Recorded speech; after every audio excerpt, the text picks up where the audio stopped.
রাধে রাধে। আমরা প্রত্যেকেই ভালো মন্দ একাধিক স্বপ্ন দেখে থাকি, আবার অনেক সময় কোনো স্বপ্ন দেখে ভয় পেয়ে যায়। প্রতিটা স্বপ্নের পেছনে গোপন কিছু অর্থ আছে যা আমাদের জীবনকে পাল্টে দিতে পারে।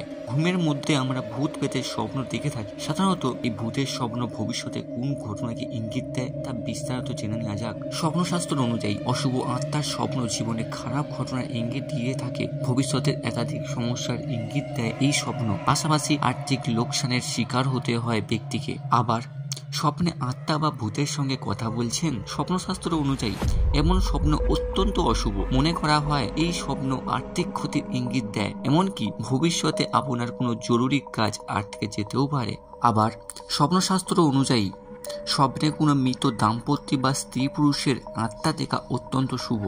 আকস্মিক ধনলাভের দিকে ইশারা করে এই স্বপ্ন। এর পাশাপাশি ব্যক্তির মনস্কামনা পূর্ণ হতে পারে। স্বপ্নশাস্ত্র অনুযায়ী আপনি যদি স্বপ্নে কোনো আত্মাকে নিজের সামনে দাঁড়িয়ে থাকতে দেখেন, তাহলে সেটি অত্যন্ত শুভ, কারণ আপনার মনস্কামনা পূরণ হতে পারে। আবার ধনলাভের সম্ভাবনা রয়েছে। কেরিয়ার ও ব্যবসার উন্নতি লাভ করতে পারেন, আপনার কার্যসিদ্ধি হবে।